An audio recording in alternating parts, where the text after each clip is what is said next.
Hello and welcome to the latest edition of the GRC and Cybersecurity podcast. In today's episode, we've got a really special guest, Tyler Britton, who's going to be talking today about FAIR methodology and how he's embedded it in his organisation, Dropbox.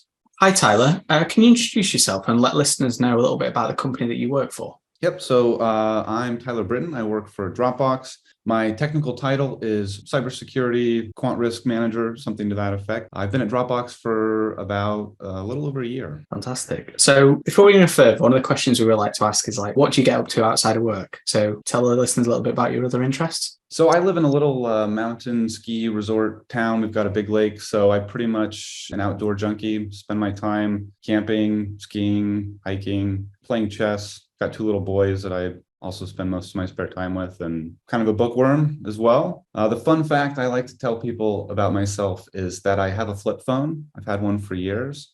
It's one of those rugged flip phones you can drop in the water, use it as a defense weapon, whatnot. So I also spend time avoiding text messages and calls as well. So, okay, fantastic. And yeah, I remember I had for a while, one of the old Nokia ones that was literally one of the workman ones, they were literally bomb proof. Oh yeah. You think about now, your phones before, you drop an iPhone or my Google phone, broken, you're like, it's a couple $100 to go and replace the screen. It's like those phones lasted 3 or 4 years. Yeah. Oh yeah. My last one got left outside in the rain and snow for a month and still worked fine. Just dropped it in a bag of rice and it was great. Easier days. So can you let us a little bit know about what is your current role and how you got into it? So what's your route been into cybersecurity or information security? Pretty odd one, really. I went to school, university, and studied English literature. Got into a special cohort that sort of preps you for doing graduate work, and I was going to be a professor.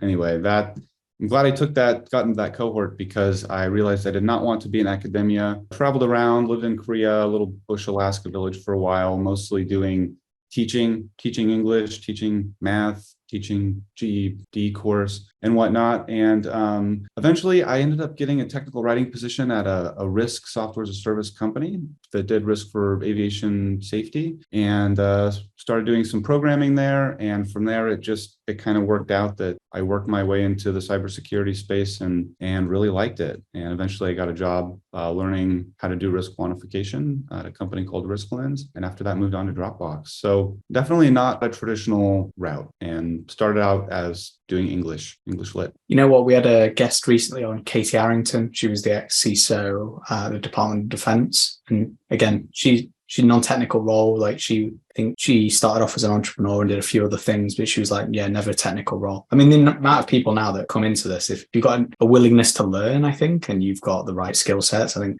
you can adapt to it. I think saying a technical experience is needed as well. As long as you're willing to put the time into learning, I think it doesn't really matter these days. Yeah, I agree completely. Some of the smartest people I've met in this space, some didn't even graduate high school, or certainly didn't go to college. You can pick it up in your spare time. I agree. Yeah, a degree's helpful because it shows a level of learning. If you think about what you did in a degree and what you do now, I probably use none of it. Well, I'm almost certain I use none of it really on a day-to-day basis. Gets you your first job, right? I think that's or at least it did 10 years ago. You go to school to get an education, not to get a job. So, hopefully you can take things away from school. And my English has been very valuable in terms of just communicating with people, So a little bit more about Dropbox. So what's kind of the size and stage of the information security program? How many people are in the team? So I'll speak as much to it as I can. We have a security and abuse or security and trust team that are coupled together, and I'd say probably in the range of around 100 folks, and gone through a lot of changes. The maturity of our information security program is so much better than it historically was, and good culture. The Quant Risk program, again, is fairly new. I'm in charge of building it and then at some point turning it into something that's manageable. And it's just currently being built out as we speak. Fantastic. And in terms of Dropbox, I mean, a lot of people know, but what's the size of Dropbox? Where are you all based? Are you all remote or? Yeah, so Dropbox is called virtual first. So we have satellite offices, but everybody works from home. You have the option of going into the satellite offices. There's one in Seattle and Austin and Dublin and San Francisco. But yeah, everyone's remote. I think there's, over 3,000 employees or something like that. And yeah, during COVID, everything transitioned from being in person to being virtual first. Fantastic. So you get to go to Dublin, do you? Could that be your? I'm ready for it. Yes. Very ready for it. Okay. So a little bit more about your role. It's the first time I've seen probably someone with the cyber risk quantification in their job title. So can you tell me a little bit about who you report to? What are the responsibilities of your role? So I report to our head of security, CISO, effectively the same thing. So I'm on his leadership team. And as far as what risk quantification looks like day to day, I'd say there's really two halves, Jekyll and Hyde. That's probably a terrible metaphor, but half of that is really trying to manage issues and problems as they come up by assigning a quantification value to them so that we can prioritize appropriately, make appropriate decisions, informed decisions. So that's half of it. And then the other half is really building tooling around understanding our risks. So that's the data gathering, that's the controls, analytics side of things, that's getting the input data to actually run analyses, and then using the products that we have to do risk quantification, but where those tools don't work for our needs, building our own tooling, our own software proof of concepts, that kind of thing, so that we can manage the risks and do things quickly and appropriately and not spend a week doing an analysis, but spend 20 or 30 minutes doing analyses. So management and then building tooling and gathering data so that I can do analysis. That's really kind of captures the bulk of my work. Fantastic. So, not everyone will have heard of cyber risk quantification. So can you tell listeners a little bit more what cyber risk quantification is, and I guess how organizations would go about using it? Great question. At its simplest, risk quantification is putting risk in dollars as a composite of the frequency that a bad thing happens multiplied by the cost when a bad thing happens. And that gives us an annualized loss expectancy. The analogy I always use is if your car breaks down once every 10 years, there's a 10% chance per year your car breaks down. And if it costs $1,000 when it breaks down, 10% times $1,000 is a risk of 100 annualized dollars per year. So that's risk quantification in a nutshell. In terms of how it can be used and why it's beneficial, there's a few different things, but the important ones are prioritization, first and foremost. Instead of saying a risk is high, medium, or low with potentially no justification for why those risk ratings are the way that they are, you're applying dollars in ways that numbers that everybody understands. And when you put a dollar figure on that actually has justification behind it, it just makes things a lot easier to prioritize. There is no high, medium, or low. There's no buckets. It's just you have your top risk, your second one, your third one, and you can prioritize based off of that. So prioritization is a big one. Showing value for your top risks. You may do a lot of work in a given year that reduces that top risk by, let's say, 50%. You reduce the likelihood by 50%. The rating may still be quote unquote high. So instead of going to your executives or your board and saying, we reduced our risk by a lot, we reduced it from a high down to a better version of high. It's still high, but it's better. Trust us. You can actually say, no, like we reduced our annualized loss for this top risk from 75 million down to 35 million, and show why that is from an analytical level. So prioritization, making informed decisions, showing the value of your work. It makes your team look good, and it provides, the analytical rigor to defend why your results are the way that they are. So do you use it in this is a question I just wondered, do you use it as part of your cyber insurance? Is it something you actually look at, or is it just something you're using internally for quantifying things obviously security spend on security improvement programs, etc.? We are building, the FAIR program we're building is to use it for everything from exceptions management, exceptions with an E, to top risk reporting, to evaluating cyber insurance. It's a great tool to use for cyber insurance. Does your cyber insurance cover the percentage of loss impacts in a breach or a ransomware or some other kind of event that you want it to? It's hard to tell that with qualitative, but with quantitative assessment, the data's there. But we're going to use it for everything from the, and we've already started on a number of different work streams, but from low-level things to high-level things. Unless is not a justification or a need to put risk in terms of a quant value. Our goal is to put everything in terms of risk quant. So it's truly a risk quantification-based risk program that we're building. The exception thing's quite interesting, isn't it? Because that kind of like, it allows you to think like when you do those small exceptions, or what you consider small exceptions, quite a lot of the time, they can add up very, very quickly to go, actually, we've had an exception to this really important policy that we depend on a lot for our security posture. And we can say, actually, even now that increases the risk by, I don't know, 3 times in some cases. Yeah, and I think one of the, like, to use exceptions as an example, allows you to bring an internal audit function into play to, manage. But I think the important thing is that it allows security to establish a relationship with the business that's not based on compliance, but is actually based on something that both parties can mutually agree on, which is financial risk, essentially, for an exception. So instead of saying you can't do that because of some compliance reason, it's more of a question, hey, you can do that, but be aware that the risk for this exception is X amount of dollars annualized. And it really changes the tone of the conversation for any types of problems or issues that arise where you're having to work with the business function. It makes you kind of think about it a lot more, doesn't it? Because like that very high, I mean, I've seen it so many times. Why is it very high? Because the impact's high. Okay. Okay.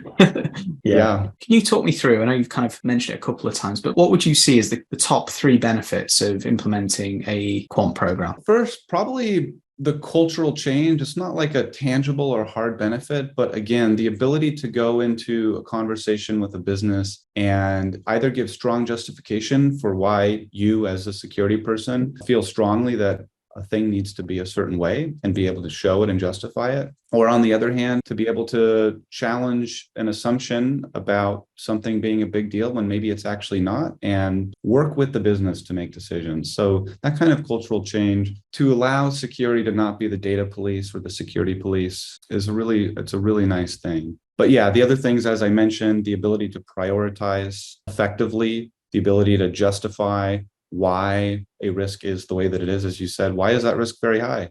Because the likelihood's high, or because of some arbitrary, risk matrix box. To show why at almost any level of depth that you want to, well, because the likelihood is this, the impact's this, you can go down as far as you need to.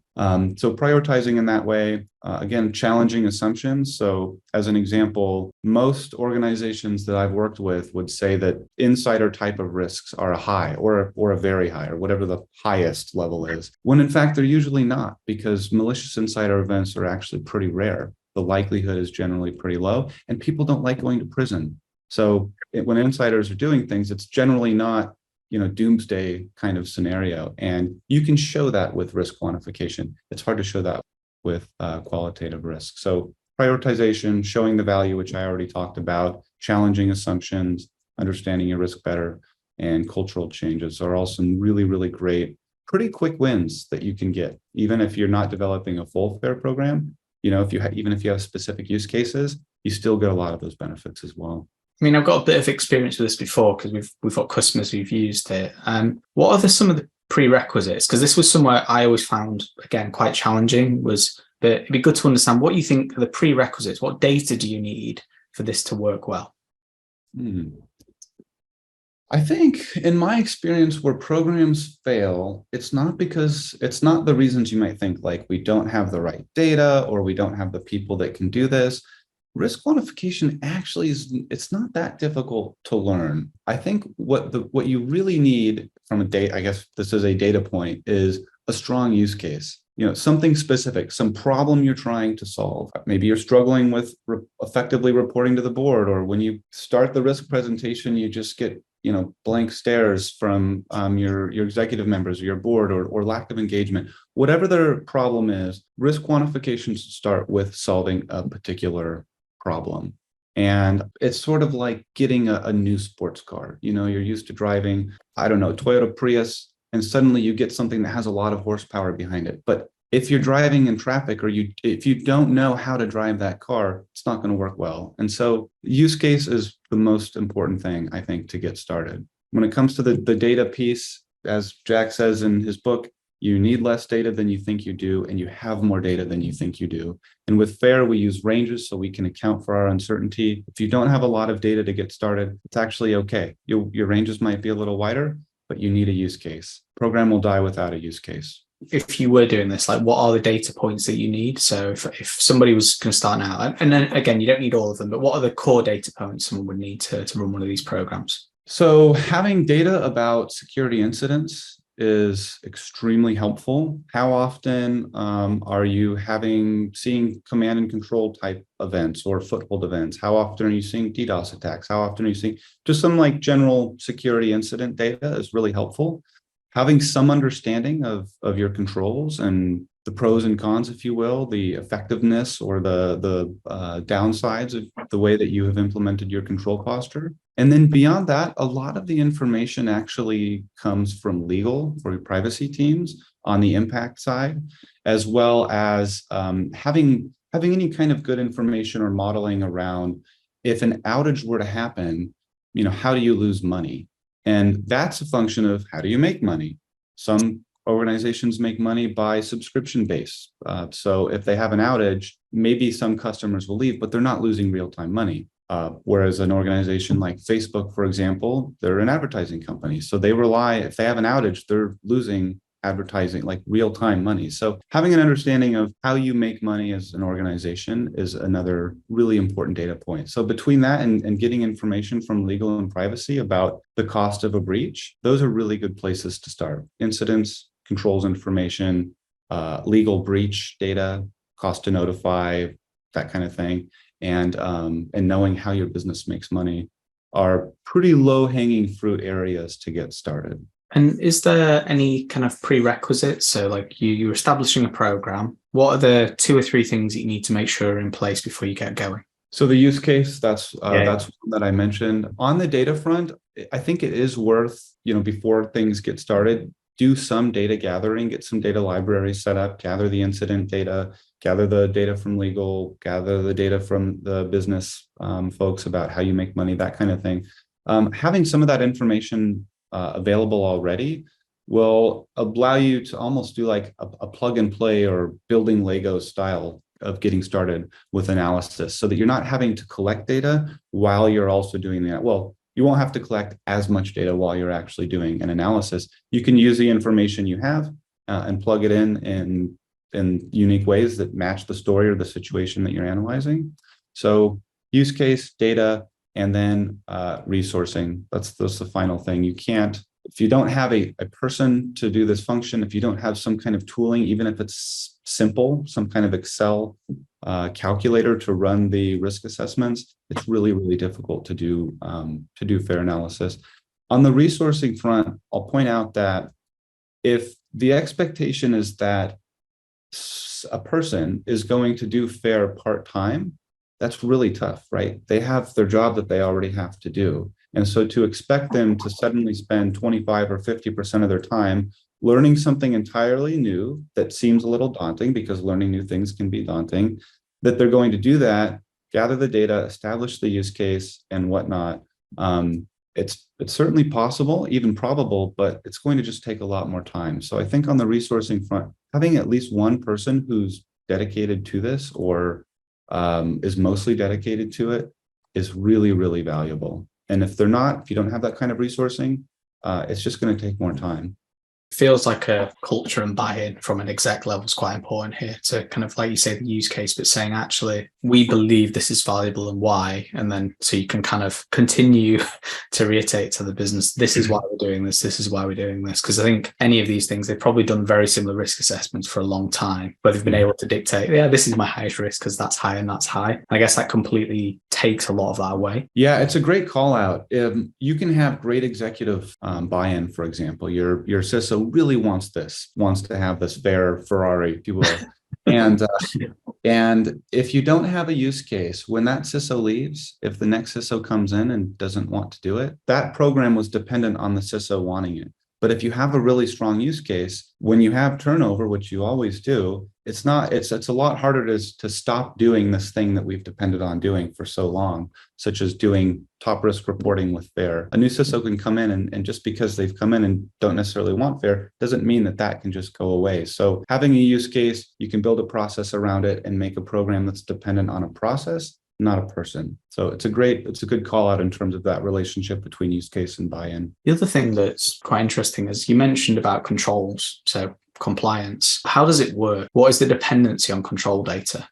It can be as little or as much as you want it to. So when you're doing analysis work, the control efficacy, the overall control efficacy is one of the inputs to an analysis, or usually is. And you can go as deep down the rabbit hole as looking at the efficacy of each control. And if you have a set of controls, then calculating the efficacy for all of those controls. Or it can be as simple as, given these 5 controls in this scenario, are they generally more effective, generally less effective, somewhere in the middle, like flip a coin, or maybe it's very, very effective, but it can be as simple as that. And it requires making a hypothesis or an assumption about the strength of those controls, but making that assumption and calling it out in the analysis is a whole lot better than either not making that assumption, not thinking about it, or just hiding it in your head and not calling it out. So to answer your question, you can go as deep and down the control rabbit hole as you want, or you can keep it at a high level. It kind of just depends on what decision you're trying to make. Sometimes you need to have a lot of justification and rationale for why a risk is the way that it is. And other times you just need to make a quick decision. Is this a $5,000 risk or a $5 million risk? So it kind of depends on what you're trying to do in the first place as well. Does that make sense? Yeah, no, that makes complete sense. And then one of the things that you always hear is about, we've spoken about this before, is maturity, control maturity. How does that fit into FAIR? Well, I think the way that it currently fits in is quite a few new companies in this space who call themselves quant risk, and I think they sort of do some of that, but they're trying to use maturity scores to equate maturity with control efficacy, and they really measure 2 entirely different things. Sometimes there's some overlap, and approved maturity of a particular control may have some benefits in its efficacy, but overall, a high maturity control doesn't mean it has a lot of efficacy in reducing risk. And so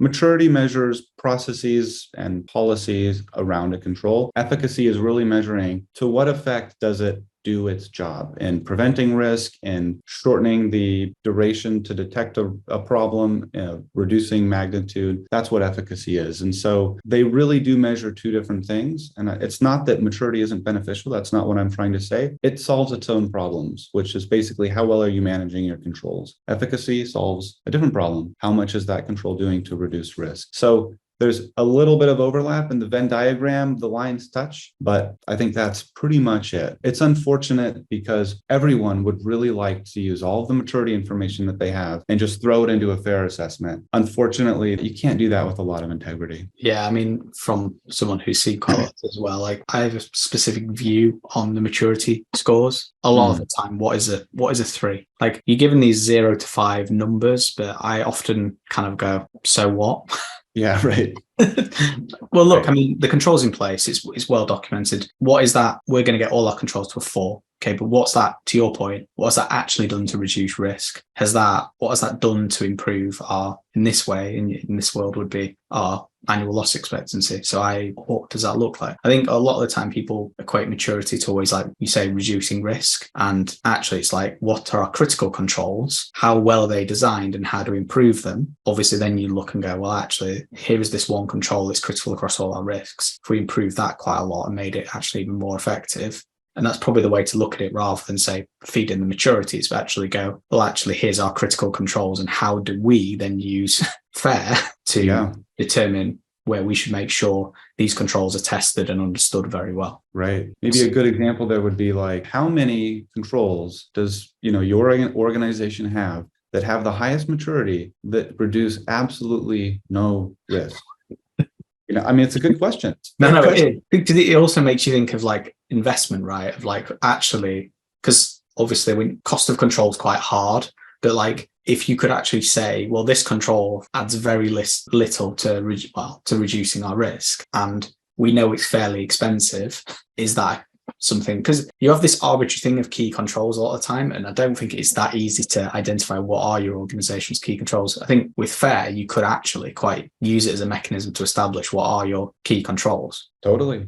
I think at this point at Dropbox, we know what our top controls are and have really, really solid justification for why that is. FAIR brings out non-intuitive insights. Most people wouldn't think of humans as a top control, but having people who can identify phishing, that could be a really effective control in reducing a whole number of things. So I agree with you. So actually, before we go into this question, you mentioned tooling. I'm always intrigued. So what tooling do you see a lot of people using? Is it Excel? Do they use, I know you used to work at RiskLens. Are they the tools that you see most people using in this space? I think so. So RiskLens, it's I think the oldest quant risk software.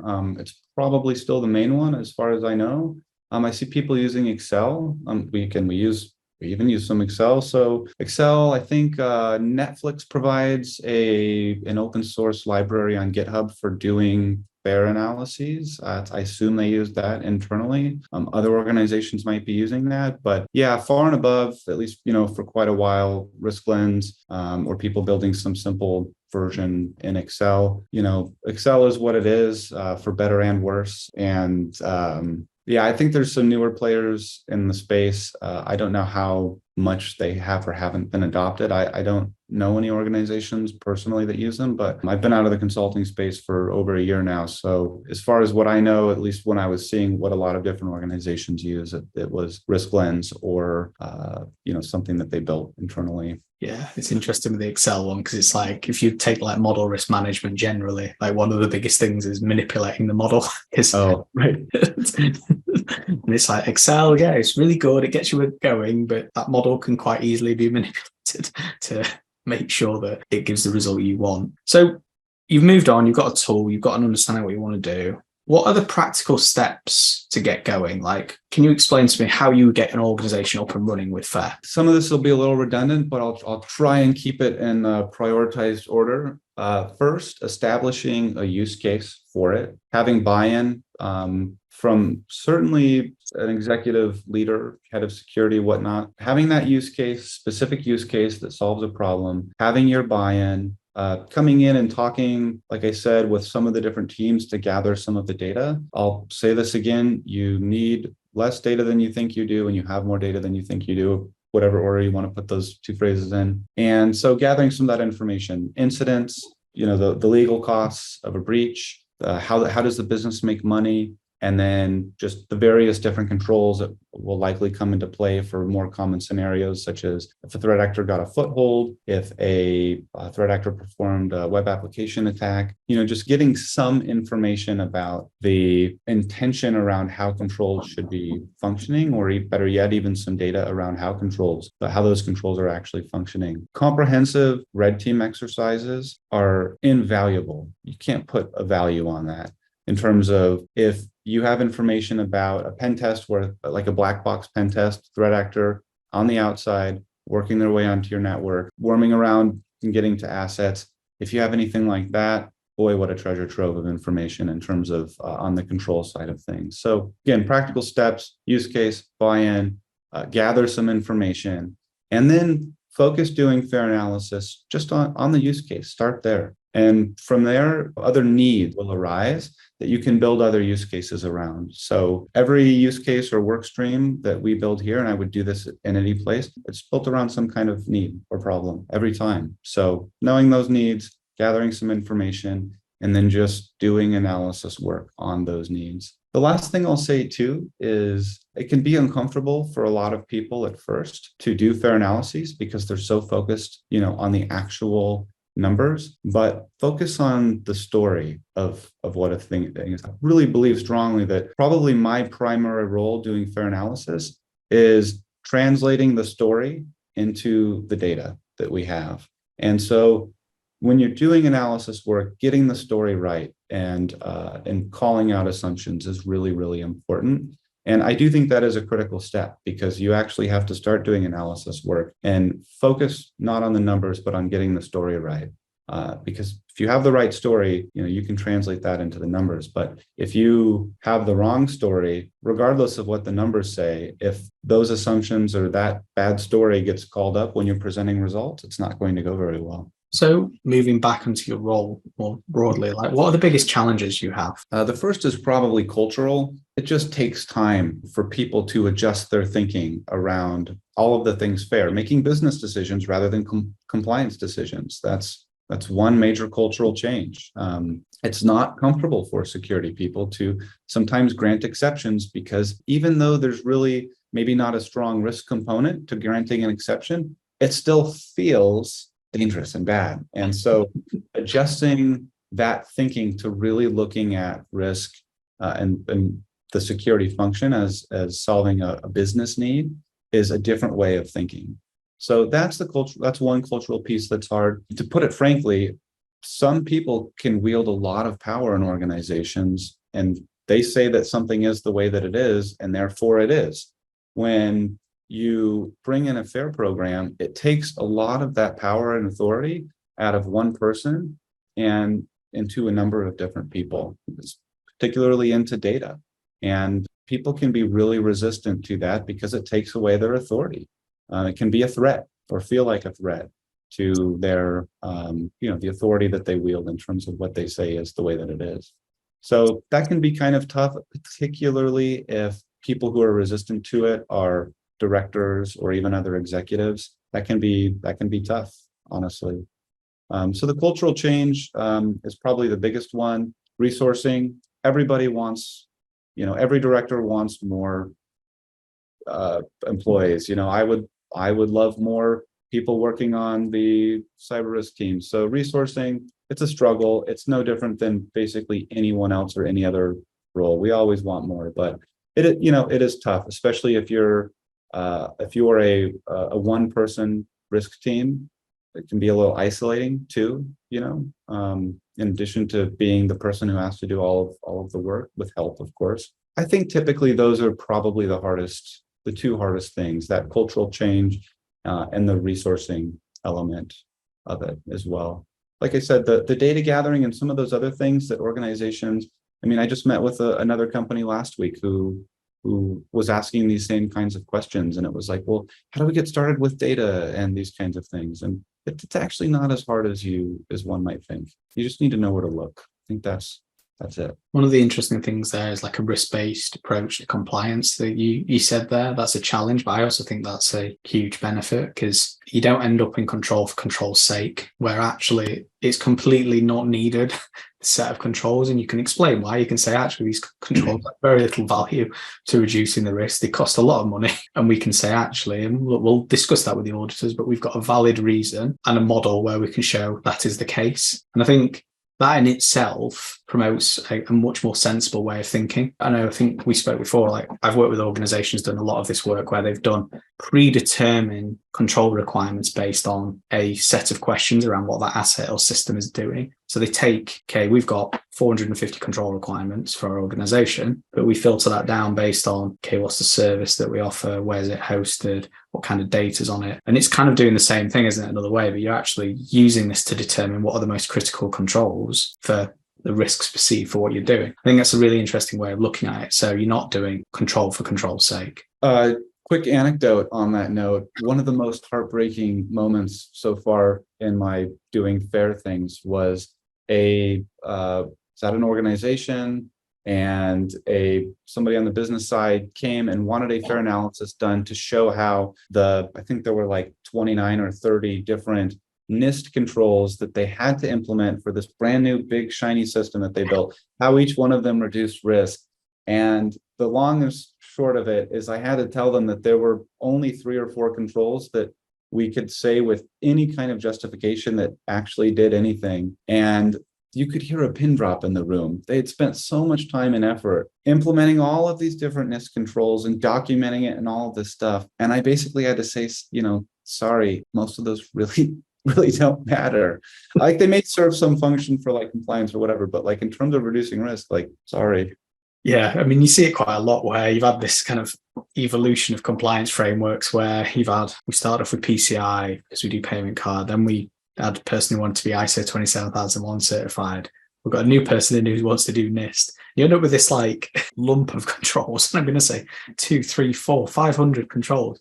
And it's always just like, you end up like looking at it going, can't get anything done. I've got friends who work in banks and other things, and they're just like, you want to see the amount of control requirements that we need in order to do X, Y, and Z. And I think it is a big struggle for a lot of people to know, like, what are the key controls? What do they mean to us? And like, obviously for compliance reasons, you have to do some, but I think having a valid reason why you don't and why is obviously very helpful when you speak to your auditors. So flipping back to, I guess, a slightly different subject is taking a look at the industry as a whole. What are your biggest areas of concern in 2023? Probably, I talked about a little bit about this earlier, but a number of new companies emerging in the risk quantification space and not doing right by FAIR or quant risk in terms of trying to just get a little bit of information, get a bunch of maturity scores, and then magically in some black box that you can't actually or are allowed to see, spit out a whole bunch of risk information. And it looks good, it feels good, it tells you all the things you need to know, and there's just nothing there under the hood. It's a little bit like magical thinking around quant risk. So I think, and I've seen a number of demos from different companies doing this, and I think it really is a concern. It gives a false level of assurance about the right priorities. It gives a false level of understanding of risk, or just a false understanding of risk. And it equates, again, maturity with efficacy, which they're not the same thing. So seeing that kind of thing emerge and playing on what everybody wants rather than, the hard reality is really, really concerning. It's really concerning to me, honestly. I think it's not good for the industry. It's really not good for organizations who try and do this, because you can pretty much just count on the fact that using that bad information, they're going to misprioritize, they're going to make investments in the wrong places, and so on and so forth. They might look good doing it, but it's not a very good practice. It really concerns me. Change is hard, right? Change takes time, it takes effort, and eventually we move to a better spot. And what I see when a company is, say, creating a product, a risk product that just takes maturity scores, that is just another form of resistance to change, saying it's too hard, it's too, we just need to use maturity scores. Change being hard is not any kind of reason to just misuse, say, maturity scores and call them efficacy when it's not.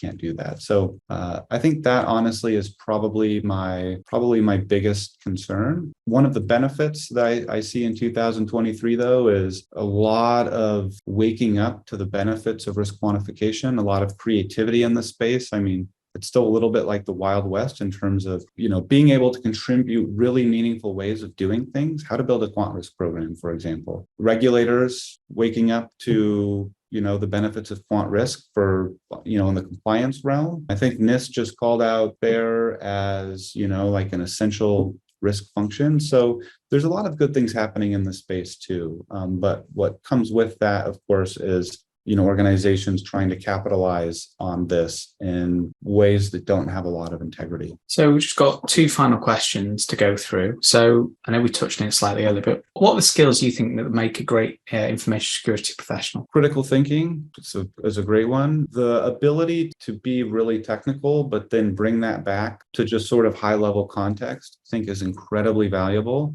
Being able to work at high and low levels. I think those are the two really important ones. There's a lot of focus in just engineering in general on being able to do a technical thing really, really, really well and really, really, really deep and be very, very specific. And I don't think there's quite as much emphasis on being able to give high level context to that. And I think when I see security engineers have that mindset, being able to bring it back, I think they're really, really valuable trait or skill to have and to build. Yeah, the big picture thinking and bringing it back to like something that people can relate to always helps, doesn't it? Because you can be like, this is a huge risk, but if you can't go, actually, this affects this system, which had this downtime, then they go, oh, right, okay, I get it now. I need to look at this. So final question, if you could solve one problem in security, what would it be? Just in general? Yeah, in general. It could be anything to do with security. I would, well, probably just because it's so close to home at the current moment, I just almost everywhere. Having security be able to not rely on compliance as the basis for its relationship with anybody in terms of what it does. I think that would be a great problem, to get security out of the business of being police and in the business of providing a valuable service, which I think security does, but to be able to have a relationship that's based on a more of a service mindset and a business mindset. I think that would be a great problem to solve. Business enabler. Business enabler, yeah. You want business to be done securely and quickly, right? But you don't want to be sat there with, here's 55 compliance requirements you need to do. And here's our onboarding process for a vendor. It's like they're selling us some pens. Here's the onboarding process. Yeah, I guess the face that comes to mind is I use it in presentations sometimes, but there's that scene in the movie The Shining where Jack is just staring out the window and he's just got like this blank face, and I always think of that as being what people in the business must think when they get handed a list of compliance requirements that they need to do. Well, it's even worse when they read it and like the same thing's been written 6 times, and you're like, yeah, because you've got 6 different regulations you need to adhere to, and they're like, thanks. So that's 3 more audits I need to do. You don't build a good relationship with them, and it's always just like, actually, here's some more things you need to do. It's like, oh, and they might need to do them, but it's trying to make it as easy as possible rather than painful, right? Having good reasons for it. Yep. Exactly. I mean, thanks, Tyler. It's been a pleasure to have you on. Where can our listeners reach out to you? Is anywhere that you will want them to reach out to you from? Yeah, LinkedIn is always a great place to reach out. I check in on my LinkedIn once every couple of days or so. So if you message me or connect with me, I always like meeting new people, and I love chatting and answering questions and asking questions and hearing what other people are doing, and we can all connect and learn from each other. I'm really, really keen on that. Fantastic. It's a pleasure to have you. Thank you very much.